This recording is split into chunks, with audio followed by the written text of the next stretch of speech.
Chapter 3. The Garden of Eden. The Genesis Code. Enter the Dark Lord. The Flower People. Science and religion agree that in the beginning, the cosmos moved from a state of nothingness to the existence of matter. But science has very little to say about this mysterious transition, all of it highly speculative. Scientists are even divided on whether matter was created all at once or whether it continues to be created. By contrast, there was remarkable unanimity among the initiate priests of the ancient world. Their secret teachings are encoded in the sacred texts of the world's great religions. In what follows, we will see how a secret history of creation is encoded in Genesis, that a few over-familiar phrases can be opened up to reveal extraordinary new worlds of thought, mighty vistas of the imagination. And we shall see, too, that this secret history chimes with the secret teachings of other religions. In the beginning there precipitated out of the void nothing but a matter that was finer and more subtle than light, then an exceptionally fine gas. If a human eye had been looking at the dawn of history, it would have seen a vast cosmic mist. This gas or mist was the mother of all living, carrying everything needed for the creation of life. The Mother Goddess, as she was sometimes also called, will metamorphose in the course of this history and assume many different forms, many different names, but for now the earth was without form and void. Now for history's first great reversal of fortune. The Bible narrative continues, "Darkness was upon the face of the earth." According to biblical commentators working within the esoteric tradition, this is the Bible's way of saying that the Mother Goddess was attacked by a searing dry wind that almost extinguished the potential for life altogether. Again, to a human eye, it would have looked as if the gently interweaving mists that had first emanated from the mind of God were suddenly overtaken by a second emanation. There was a violent storm, like some rare and spectacular phenomenon observed by astronomers, the death of a massive star, perhaps, except that here, in the beginning, it would have been on a completely overwhelming scale that filled the entire universe. So this is what it would have looked like to a physical eye, but to the eye of the imagination, this great cloud of mist and the terrible storm that attacked it can be seen to cloak two gigantic phantoms. Before we try to make sense of this ancient history of the cosmos, or to understand why so many brilliant people have believed in it, it is important to try to absorb it in the form it would have been presented in ancient times, as a series of imaginative images. It is important to let these images work on our imaginations in the same way that initiate priests intended them to work on the imagination of the candidate for initiation. A few years ago I found myself falling into conversation with one of the legendary figures of London's gangland, a man who had helped spring a villain called Frank the Mad Axeman Mitchell from a psychiatric prison, and then, according to the stories, gone a bit mad himself.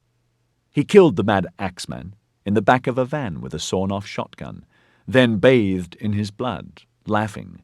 But his most vivid memory, the one he personally found the most chilling, was also his earliest. He remembered a fight he must have seen when he was perhaps just 2 or 3 years old. His grandmother was bare-knuckle fighting on the cobbles outside her home, among the Victorian terraces of the old East End.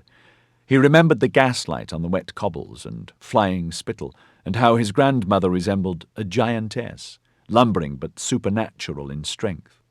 He remembered, too, that her massive forearms, built up and rubbed raw by the washing she took in to help feed him, thudded again and again into the other woman, even as she lay on the ground unable to defend herself. We must try to imagine something similar as we contemplate the two titanic forces locked in combat at the beginning of time. The Mother Goddess would often be remembered as a loving, life-giving and nurturing figure, comfortingly round and soft-looking, but she also had a terrifying aspect. She was warlike, when needs be.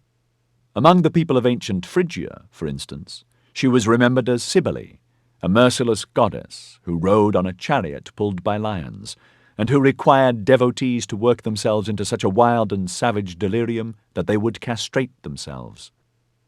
Her opponent was, if anything, more frightening. Long, bony, His skin was a scaly white, and he had glowing red eyes. Swooping low over Mother Earth, the Dark Lord was armed with a deadly scythe, giving away his identity to anyone who hasn't already guessed it. For if the first emanation from the mind of God would metamorphose into the goddess of the earth, the second emanation would become the god of Saturn. Saturn would trace the limits of the solar system. In fact, he was the very principle of limitation.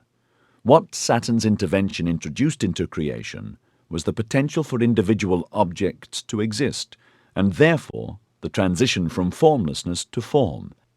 In other words, because of Saturn, there is a law of identity in the universe by which something exists and is nothing else, and neither is anything else it.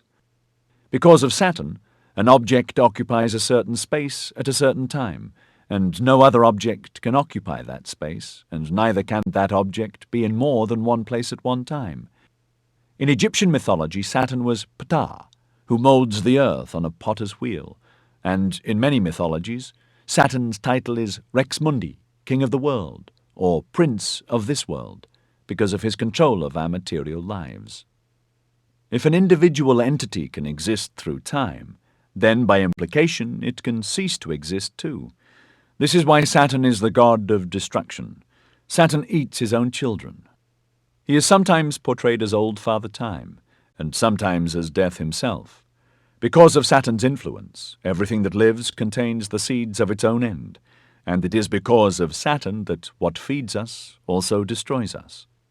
Death is in everything in the cosmos, woven into the bright blue sky, a blade of grass, the pulse of a baby's fontanelle, the light in a lover's eye. Because of Saturn, our lives are hard. Because of Saturn, every sword is double-edged and every crown a crown of thorns. If we sometimes feel our lives almost too hard to bear, if we bruise, and if we do cry out to the stars in despair, it is because Saturn pushes us to our limits. And it could have been worse. The potential for life in the cosmos could have been extinguished even before birth. The cosmos would have remained through all eternity a place of the endless sifting of dead matter. In the course of this history, we will see that Saturn has returned at different times and in different guises to pursue his aims of mummifying humanity and squeezing the life out of it. At the end of this history, we will also see that his most decisive intervention, an event long predicted by the secret societies, is expected to take place shortly. In Genesis, the evil one's attempt to nullify God's plans at birth, the first act of rebellion of a thought being against the mind that emanated it, is dealt with in just one short phrase. But, as we have already suggested, the Bible is not here dealing with a scale of time we would recognize today. Saturn's tyranny over Mother Earth, his murderous attempt to squeeze all potential for life out of the cosmos, continued over vast periods immeasurable to the human mind. His tyranny was eventually overthrown, and Saturn, if not entirely defeated, was kept in check and confined to his proper sphere. Again, Genesis tells us how this came about. And God said, "Let there be light," and there was light. Light was pushing back the darkness that had been brooding over the waters. How was this victory achieved? Of course, there are two accounts of creation in the Bible. The second, at the start of the Gospel of St. John, is in some respects fuller, and it can help us to decode Genesis. But before we can continue to decode the biblical story of the creation, we must deal with a sensitive issue. We have already started to interpret Genesis in terms of the earth goddess and Saturn. Anyone brought up in one of the great monotheistic religions will naturally feel some resistance to this. Surely this polytheistic belief in the gods, of stars and planets, is characteristic of more primitive religions, like those of the ancient Egyptians, Greeks, or Romans. Conventionally minded Christians may wish to stop listening now. Today's church preaches an extreme and radical monotheism. This is perhaps partly because of the dominance of a science that leaves little room for God.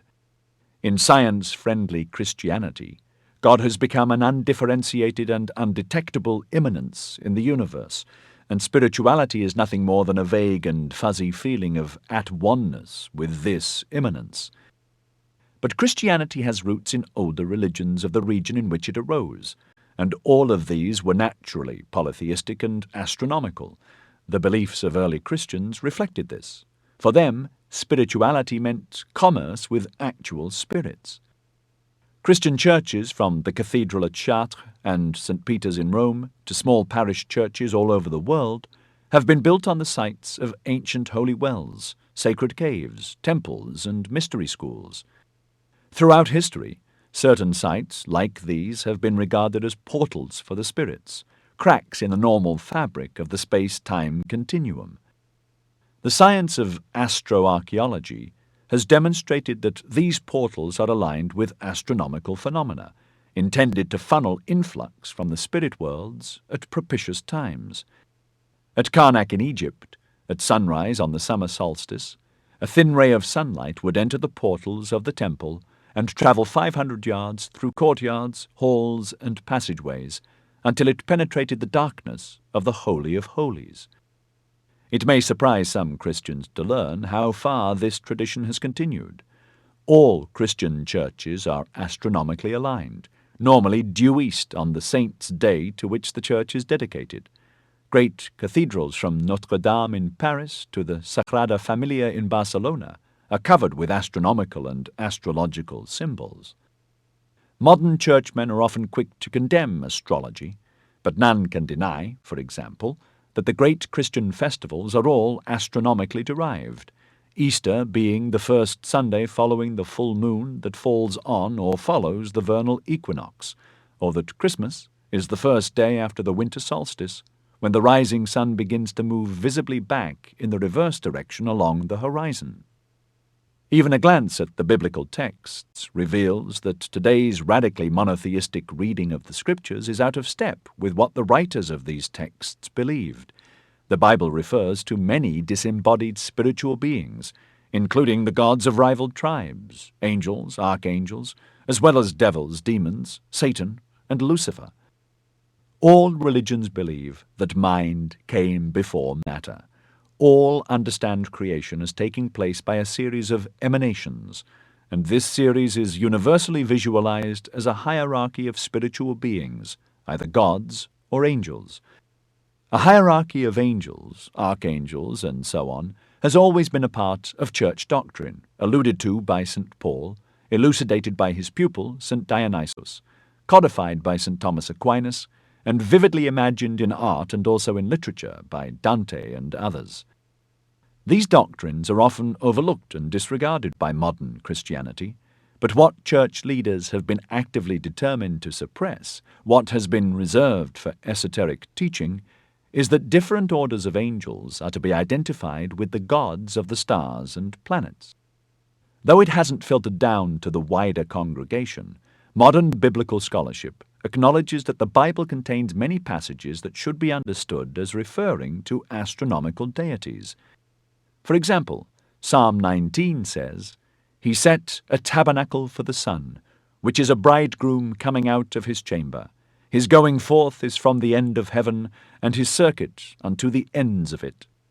Study of this passage, in conjunction with comparative texts from neighboring cultures, reveals that it describes the marriage of the sun to Venus. A passage like this might be dismissed as incidental to the main theological thrust of the Bible. You might suspect it of being an interpolation from a foreign culture. But the reality is that after layers of mistranslations and other types of obfuscation have been removed, the most important passages in the Bible can be seen to describe the deities of the stars and planets. The 4 cherubim are among the most powerful symbols in the Bible, appearing in key passages in Ezekiel, Isaiah, Jeremiah, and Revelation. Popular in Hebrew and Christian iconography, prominent in church art and architecture everywhere, they are symbolized by the ox, the lion, the eagle, and the angel. In esoteric teaching, these 4 cherubim are the great spiritual beings behind 4 of the 12 constellations that make up the zodiac. The proof of their astronomical identities lies in the imagery associated with them. Ox equals Taurus, lion equals Leo, eagle equals Scorpio, and angel equals Aquarius.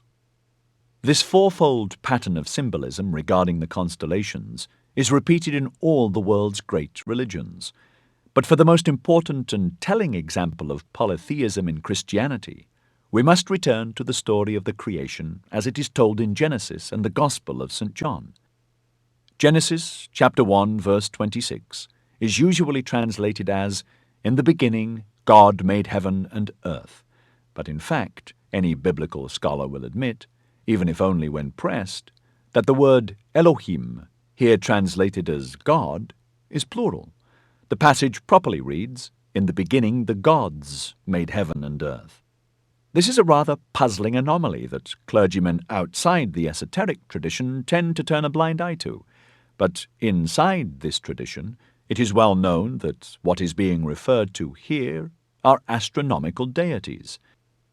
We can discover their identity, as I have suggested, by matching the passage in Genesis with the parallel passage in the Gospel of St. John. "In the beginning was the Word, and the Word was with God, and the Word was God. All things were made by him, and the light shineth in the darkness, and the darkness comprehended it not." This parallel is helpful because John did not newly mint the phrase, "the Word." He was referring to a tradition already ancient in his lifetime and which he evidently expected his readers to understand.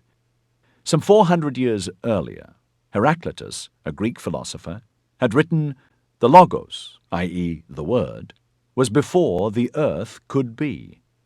The important point here is that according to ancient tradition, the Word that shone in the darkness in John's Gospel, and so we now see, the gods who let there be light in Genesis, are the seven great spirits who work together as the great spiritual influence emanating from the sun.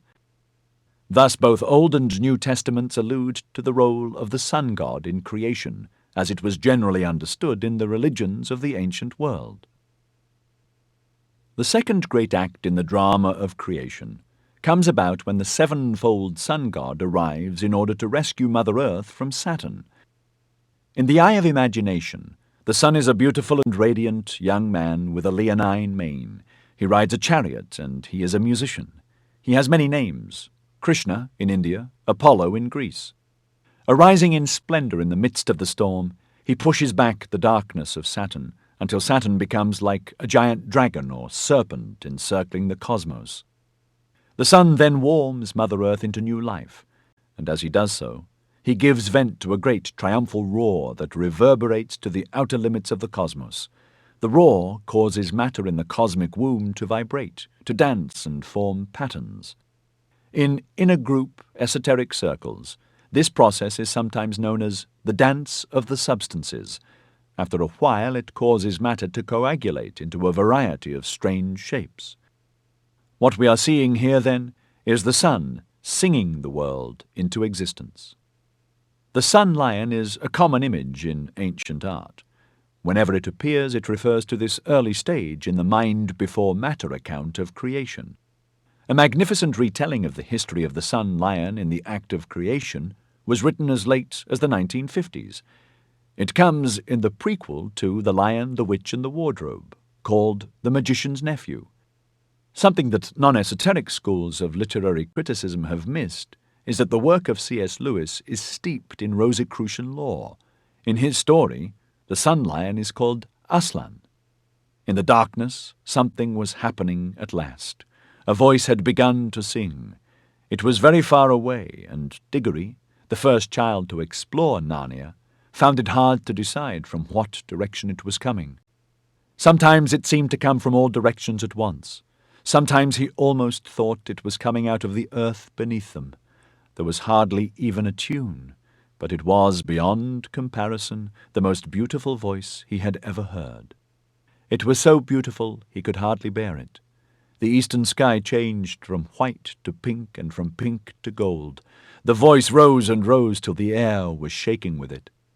The lion was pacing to and fro about that empty land and singing his new song, and as he walked and sang, the valley grew green with grass. It spread out from the lion like a pool. It ran up the sides of the hills like a wave.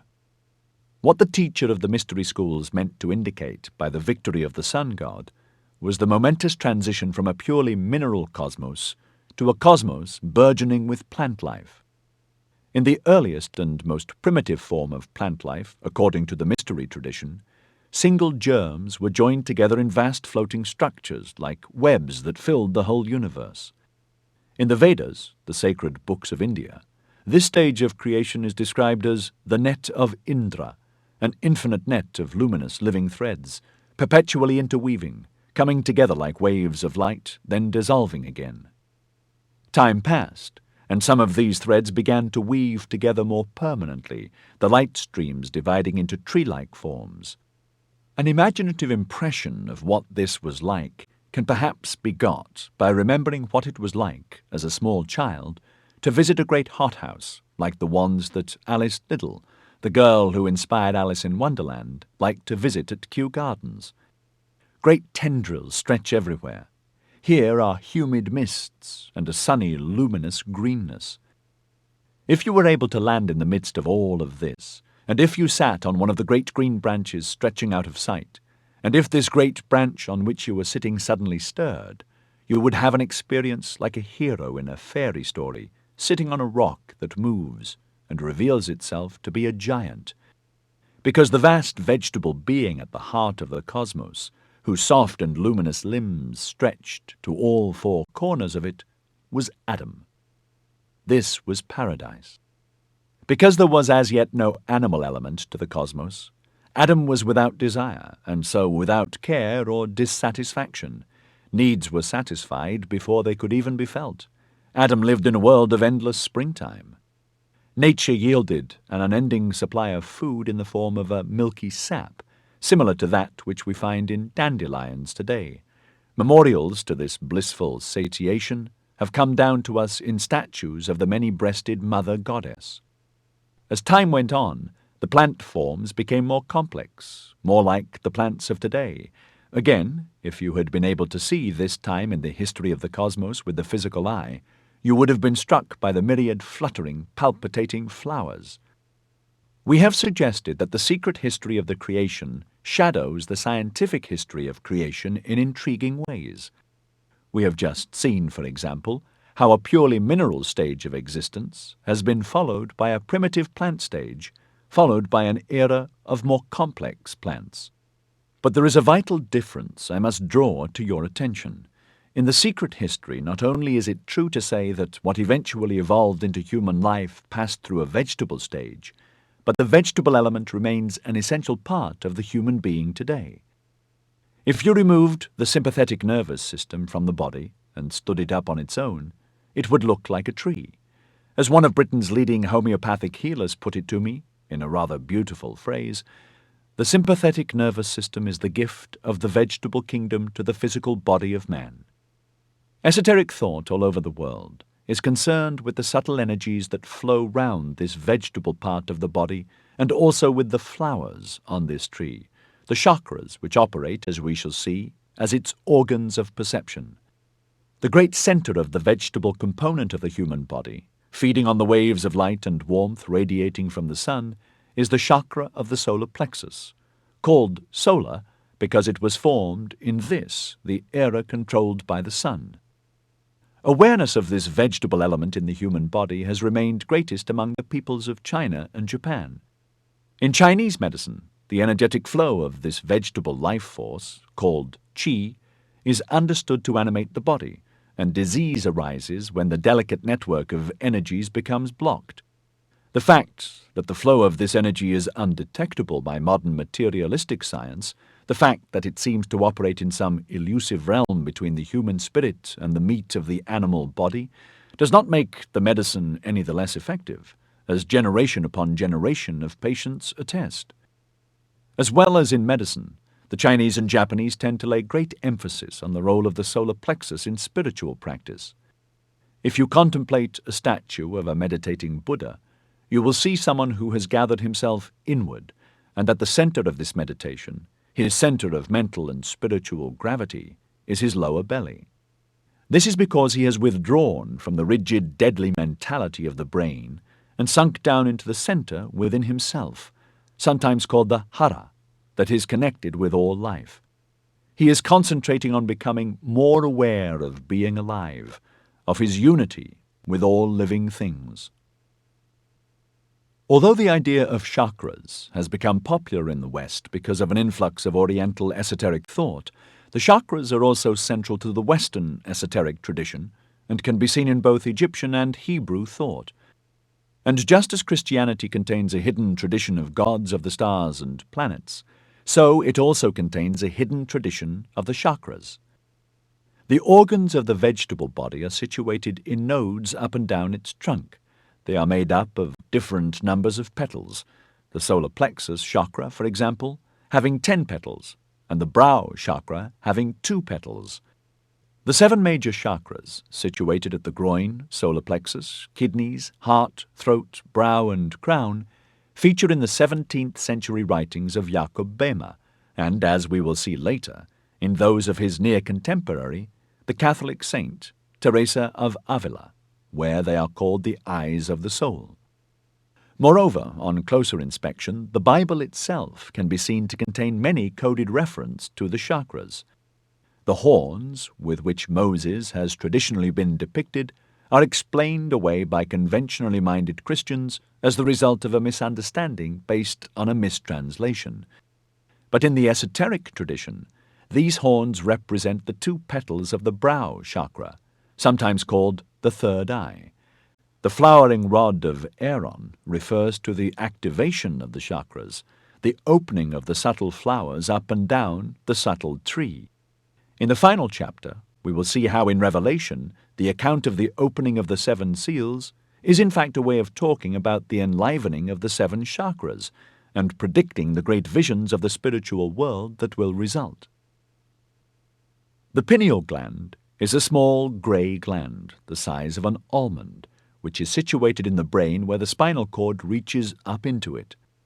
In esoteric physiology, when we have a hunch, our pineal gland begins to vibrate, and if spiritual disciplines are used to increase and prolong this vibration, this may lead to the opening of the third eye, situated, of course, in the middle of the brow. Modern anatomists only discovered the pineal gland in 1866, when 2 monographs were published almost simultaneously by H. W. de Graaf and E. Baldwin Spencer. Later it was discovered that the pineal gland is large in children, and when the crystallization of various body parts happens around puberty, that is to say, when we naturally become less imaginative, the pineal gland begins a process of calcification and also shrinks.